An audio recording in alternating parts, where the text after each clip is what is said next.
Alright! So ayun na nga, men. Nasa Genius na si Master Easy Mill and alam mo kung bakit siya nandun? Kasi nga, genius siya pre, kaya nga nandun siya sa Genius. So ito yung ito yung pagkakaalam ko nitong Genius na to, parang sila yung mga nagda-dissect ng mga bars, ng mga lyrics ng mga rapper. Madami din ako napanood nito dati. Pakonti-konti lang, pero yung idea ko doon, parang nagda-dissect sila ng mga bars, ng mga sinasabi or mga deeper meaning. Kaya itong ni Master Easy Mill ay Easy Mill realist official lyrics and meaning. So Genius verified, legit Genius Mill talaga. So ito na si Master Easy Mill, no? So let's go, panoorin natin to. Verse, bro, like I straight snap. When I first heard M's verse, bro, like I straight snapped. Like that's crazy. He did my flow and more, and then also did a sped up. Man, come on. Alright. So nag-rap si Master Eminem sa kanya, sa harap niya. Sabi niya doon. My girl got an email. It said Paul Rosenberg, Shady Goliath Records. How to connect to Easy Mill. This is Paul. She thought it was fake because like it's so casual, you know. It had to be our people like Ben and from Virgin to kind of give us a shrug, like, hey yo, this is actually pretty serious. And What then when the- I found out that I was meeting M and Dre, bro, I don't know. It's still crazy. He almost I'm a whatever you want. I ain't gonna talk on the phone. Keep that same energy fucking with enemies. It's getting tempting to run in your home. Running that. Buddy, I do it alone. Cuddy said, what up, my homes? Don't just go hit him, cause I gotta drive. Focus on aiming that blick at his dome. No. Can you hear that? Can you hear that, my guy, man?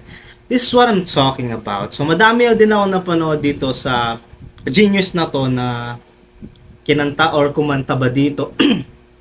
Di ba kumanta sila, may kinanta sila sa studio or whatever or music video nila. Tapos nung kinanta nila dito or nirap nila dito, pre, punyemas, napakalayo. Ha? Yung mga mumble rapper dito, meron din mga mumble rapper dito na kinuha nila, mga singer na mga, di mo alam kung totoong singer o rapper ba talaga, no? Kasi nung kinanta nila yung kanta nila dito, napakapangit pakinggan. Kung hindi pangit, parang hindi sila yung yung kumanta, pero as you can hear, as you can hear, talagang yung boss ni Master Easy Mill para lang ni-record sa studio, pre. Legit talaga yan. Yung legit na rapper. Pag pinarap mo, talagang yung boss niya yun na yun. Walang auto-tune, walang mga ganyan, mga kind of that bull. Alam mo na yun. Pakinggan mo yan, pre. Ha? Napakaangas, napakabuo ng boss niya. Siyang siya yan, ha? No auto-tune and anything, my guy. What the... Okay, let's hear this. This is actually pretty serious. And then when I found out that I was meeting M and Dre, bro, I don't know. It's still crazy. Verse 1. I'm a whatever you want. I ain't gonna talk on the phone. Keep that same energy fucking with enemies. It's getting tempting to run in your home. Running that. Buddy, I do it alone. Cuddy said, what up, my homes? Don't just go hit him, cause I gotta drive. Focus on aiming that blick at his dome. No cap. Some people really do try to cross that line to the point where I'll do the dirty work myself. Ooh, But, dang. you know, you got some people behind you that like tap on your shoulder. You ain't gotta do it alone. We got you. The Ooh. real ones. You Alright, motherfuckers what be the lucky fuck? as fuck that ain't nobody envious of you enough. Take it from me like a brother who dug off the mud on his head but ended up cuffed. Then he just gets spat back at it, getting into a world where he double what he did cause he learned, give it up or get fucking turned, homie. Y'all be Man, lucky. parang hindi siya huminga, no? Wow! Ako yung medyo nawalan ng hininga doon. Man, honest talaga, pre, what the fuck? Anong ginawa niya doon? Parang wala lang sa kanya. I understand lyrics niya to, pero kahit na, pre, kahit ako yung mga rap na ginawa ko, pag nirap ko siya, kadalasan din nauubusan ka ng hangin, pero wala lang sa kanya o napaka-casual lang. Try to cross that line to the point where I'll do the dirty work myself, but you know, you got some people behind you that like tap on your shoulder. You ain't gotta do it alone. We got you. We got The you. real ones. We got You you. motherfuckers be lucky as fuck that ain't nobody envious of you enough. Take it from me like a brother who dug off the mud on his head but ended up cuffed. Then he just gets spat back at it, getting into a world where he double what he did cause he learned, give it up or get fucking turned. The fuck, homie. man? Y'all be lucky that nobody ain't envious. Excuse me, master, no? Pag nilagyan mo ng beat yung kinanta niya ngayon lang, akapela lang yun din walang echo, walang sa pag nilagyan mo ng beat, pre, kanta pa rin. Rapping voice pa rin, pre. Napakagandang pakinggan. Of, you know, to stab you in the back and snake y'all out for real. You're not gonna want to have that happen to you a second time around. Or- You better keep it on point this time. Yeah. All gas, no brakes. Yeah. Wait lang na kasi, syempre, fool me once. Ano ba yun? Fool me once, shame on you. Fool me twice, shame on me. Parang ganun ba? Parang syempre pag nagpaano ka pa ulit, hindi na kasalanan yun ng tangang nag-ano sa'yo. Kasalanan mo na din yun kasi nagpakatanga ka, yung sinasabi ni Master Easy. So, watch out. I'm the realest in the business and everybody gonna be envious of my beginnings. Got a circus for the sinners with bodies to stop trying to be another edition. And the hook, I Man, just ang ganda tapped talaga into pag- me being me. I'm the realest in the business. And that's why I got where I am by staying real. Dang. People gonna be envious of it because I put in the hard Yan yung mga para sa mga haters. Mga walang silbing punyemas na sabay lang sa kung anong go with the flow ng mga hangag na mga walang silbi, no? Para yan sa inyo. Hindi niya kailangang sumubay sa trend, hindi niya kailangang sumabay sa mga topic na mga kung anong mga topic na sasakyan niya. Yung mga ginagawa ng mga rapper ngayon, pre. Yan, kadalasan eh, parang kailangan sumabay ako kay ganito kasi sikat. Kailangan makipag-collab ako kay ganito kasi mainit yung pangalan. Kailangan ganito. Wala. Ang sinasabi ni Master Easy dito, pre. Di niya kailangan ng ganyang shit. Diba? He just stays who he is. Tapos, nakamit niya yan by pagiging siya lang. Diba? Ang bigat ng ano nung pre. Ang bigat nung ano na yun. Nung phrase na yun. Para sabihin mo nagpapakatotoo ka lang. Pero yung ginagawa mo na pagpapakatotoo for yourself brought you to where you are. Wala kang ginawa, nagpaka-ikaw lang. Naging ano ka lang, naging easy meal ka lang sa sarili mo. And by that alone, brought you to that position. 'Di ba? Napakabigat na bars noon, hindi nyo ba mag-gets? Puro kasi kayo mga bull rap tsaka mga walang silbing mga bars na mga generalized na mga punit na walang silbi. Okay, let's go. work that they did. People gonna stay on that envious type thing and see where that get you. I done got hit in the head, barely survived that shit. Eto. When it's a 9 from 10, naming them spots still sits. But fuck a position, I'm tuning to me and let all you rock out with it. This song, I was just paying homage to the GOAT, cause Man. it's just an honor to be on a song with him. Yeah. And fuck a position, fuck opposition, I'm tuning him in, Ooh. let all you rock out with Oh it. man, double meaning yan, no? Fuck opposition, yung posisyon, wala siyang paki doon. Tsaka fuck opposition, yung kalaban, yung mga tangang umiiyak. I ain't never gonna be an opt-out, miss it, get the Glock out with it, get the pop and dip out of smoke with the homies we mobbing while I'm cleaning the stash of my caliber. Some at the mic got your name on them. While I brag about shit that could happen, I'm the reason that they got a chain on them. I throw some shots here and there, you know, in my songs. They're the bullets. In my albums, they're the mags. So whether you get hit or not, that's on you. When a rap consider me a Gatling, filling up mags and finna go clapping, getting that bag with a goat B rabbit. I know they hate this flow. Me barring it up by the flow like a gun scheme. It also could be a triple entendre because you know Ooh. getting that bag with the chain, getting the body bag, and also getting that bag with a goat B rabbit. I'm in the mode to get to Alright. So, eto yung sabi ni Master Easy Mill na, I know, I know they hate this flow. So, madami daw mga bagong sibol na rapper ngayon. May mga bagong, di ko alam kung Gen Z, no? I don't know for a fact kung Gen Z ba. Pero, madami akong naririnig at nagsasabi na, masyado ng common. Palagi na lang na sa third verse or sa last verse, may sped up rap, may mabilis na rap, gano'n. Ewan ko kung bakit ayaw nyo ng ganun. Para sa akin kasi yun yung inaabangan ko. Hindi ko alam kung ako lang to, no? Yun yung inaabangan ko, pre, sa verse. Lalo na kay Eminem o kahit sino. Yung mga mabilis na last verse. Ewan ko, gusto ko yun, pre. Gusto ko yun. Siguro, ito lang, let me clarify this shit to yun. Siguro kung galing sa rapper na walang silbi o walang alam mo yun, kung magsulat parang kung ano lang yung pumasok sa isip, si sulat lang. Tapos mabilis, nirap na yan na mabilis yung parang walang silbing mga lyrics doon. Siguro mainis pa ako. Siguro ayoko noon ng ganun din, no? Pero pre Eminem, Easy Meal, kapag nagsulat yan pre ng ganun ka bilis, meaning, hindi kasya yun sa, di ba meron lang yung, di ba, syempre first verse, bitin sila doon eh. Second verse, bitin sila. Kasi, yung isang buong instrumental na kanta, bitin yan pre, para sa mga rapper na madaming laman yung genius minds. Kaya nila binibilisan yung third verse kasi hindi magkakasya, hindi magkakasya dun sa beat, 'di ba? Hindi magkakasya dun sa intended time ng instrumental, yung lahat ng gusto nilang sabihin. Kaya sa third verse, kailangan rapid fire, kailangan kasi yung mga bars doon para pumasok lahat. Ikaw na bahala umintindi nun. Pero magandang pakinggan yung cadence. Yun eh, kasi ang eto kasi pre. Yung rap kasi, hindi lang yan ano eh, hindi lang yan parang chill, hindi lang yan parang porket maintindihan ka agad. Kailangan mo din magpakita ng cadence.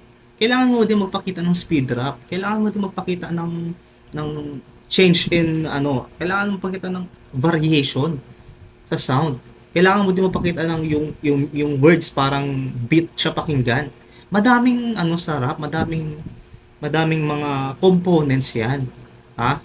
Kaya kung ayaw mo ng ganong kaklaseng ka sobrang ano kasi yan eh, sobrang genius mindset yung paggawa ng mga obra maestra nila Eminem, nila Easy Mill.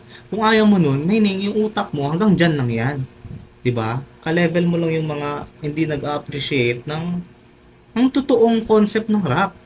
Kasi pag gumawa kasi si Eminem or si Easy Mill ng mga ganyan, or mga malulupit na rapper, lahat ng components ng rap tinatamaan nila. 'Di ba?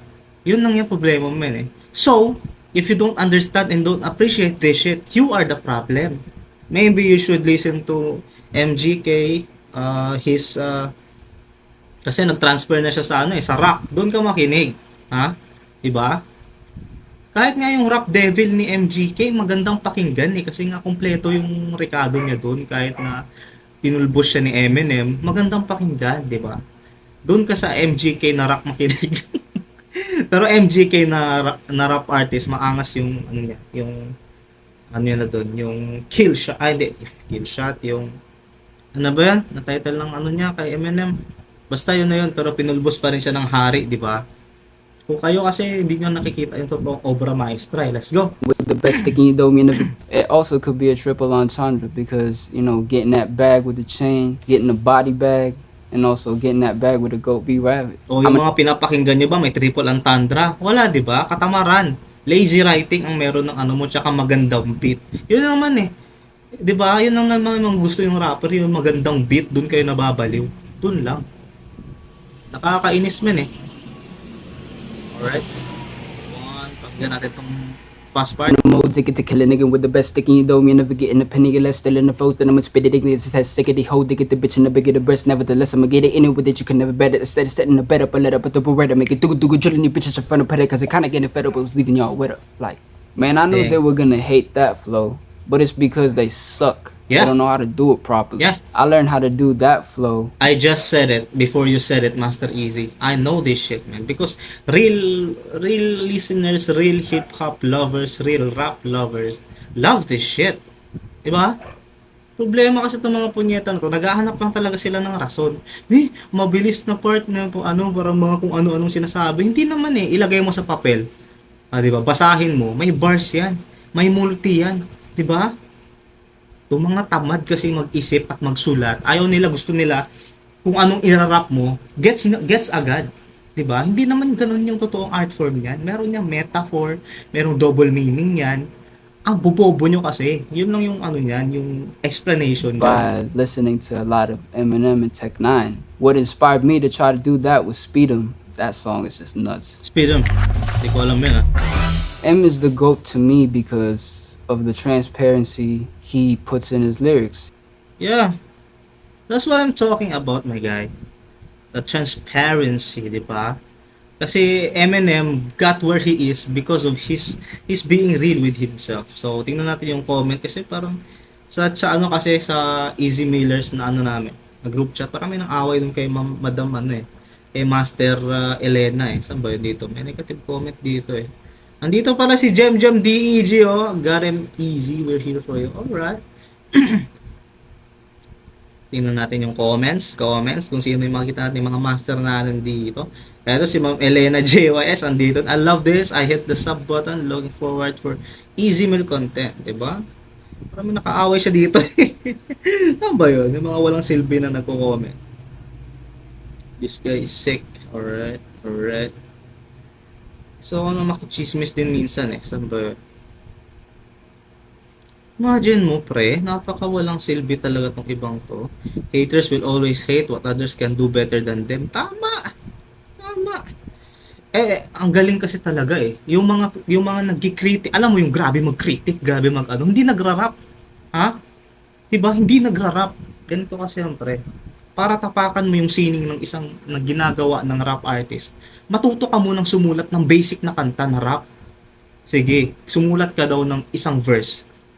Kung kaya mong isulat yan, tignan natin kung hindi mo ma-appreciate yung mga multisyllables. Tignan natin. Kagaya ni Stevie Knight, no offense, no, alam ko madami kang fans, alam ko magaling ka mag-react. Pero punyeta ka, hindi ka nga di ka nga daw nagsulat ng kanta, wala kang kanta. 'Di ba? Para tapakan mo yung personal obra ng taong gumagawa ng obra niya. Kahit ano man 'yan. Nilagyan niya ng pagmamahal yan, men. 'Di ba? Sinulat niya yan ukol sa sarili niyang paningin, sarili niyang utak na hindi mo maintindihan kasi hindi ka nga gumagawa, hindi ka nga sumusulat. Yun lang yung message ko kay Stevie Knight. Ang galing-galing mamuna, ang galing-galing mag-react, di naman sumusulat ng kanta. Kala mo talaga eh, no? Kung gusto niyo makita yung mga kanta ko, hindi naman siya sobrang ganda, pero that's why I understand and I appreciate lyricists kasi nga nagsusulat ako, I write songs, I rap. Kaya nga na-appreciate ko 'yan and that's real. 'Di ba? Hindi mo mapepeke 'yan. Tingnan mo sa channel ko na Curbs PH Vids, something Curbs PH Vids, naka-ano din yan diyan sa channel ko. Kung hindi mo alam, di maganda, men, di siya kasing syempre ano lang naman ako, hindi naman ako talagang artist talaga, pero I write that's why I appreciate it, no? The fuck, inis talaga ako kay Stevie Knight, man, ang galing-galing mag-react, galing-galing kay ganito gusto niya, kay ganun, tapos di naman nagsusulat ng kanta, kapal ng mukha eh. Kaya dapat mo talaga sa'yo ma-knockout ka eh, no? Okay yun, mag constructive criticism ka, to the point lang din na ganito, ayaw mong ganito.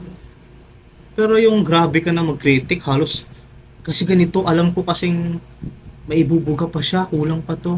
Ina mo, naghanap ka lang ng ano mo, naghanap ka lang ng rason para maka-hate. Yun lang yun eh. Tangina, wala naman akong makitang negative comment. Pero sa mga haters,